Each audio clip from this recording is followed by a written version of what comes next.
નમસ્કાર દર્શક મિત્રો, હોટલાઇન ન્યૂઝમાં આપનું સ્વાગત છે। સમગ્ર વિશ્વમાં આજે ગેસ અને ક્રૂડ ઓઇલની અછત છે, ત્યારે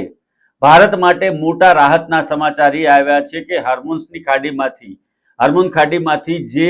જહાજો આપણા અટકેલા હતા એ પૈકીનું એક જહાજ ગઈકાલે મુંબઈ આવી પહોંચ્યું છે અને બીજું એક જહાજ જે છે એ કંડલા આવવા માટે રવાના થઈ ગયું છે અને ધીમે ધીમે એટલે કે એક જ સપ્તાહની અંદર લગભગ પરિસ્થિતિ નિયંત્રણમાં આવી જશે અને એલપીજી ગેસની જે સમસ્યા છે એના ઉપર પણ સરકાર કંટ્રોલ લઈ લેશે એવું હાલના તબક્કે લાગી રહ્યું છે,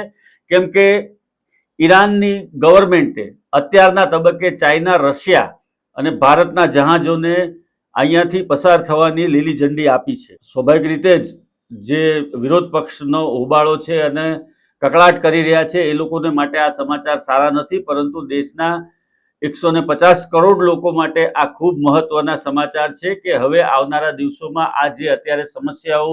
આપણે ત્યાં ઊભી કરવામાં આવી રહી છે, ખાસ કરીને આ સમસ્યાઓ ઊભી કરવામાં આવી રહી છે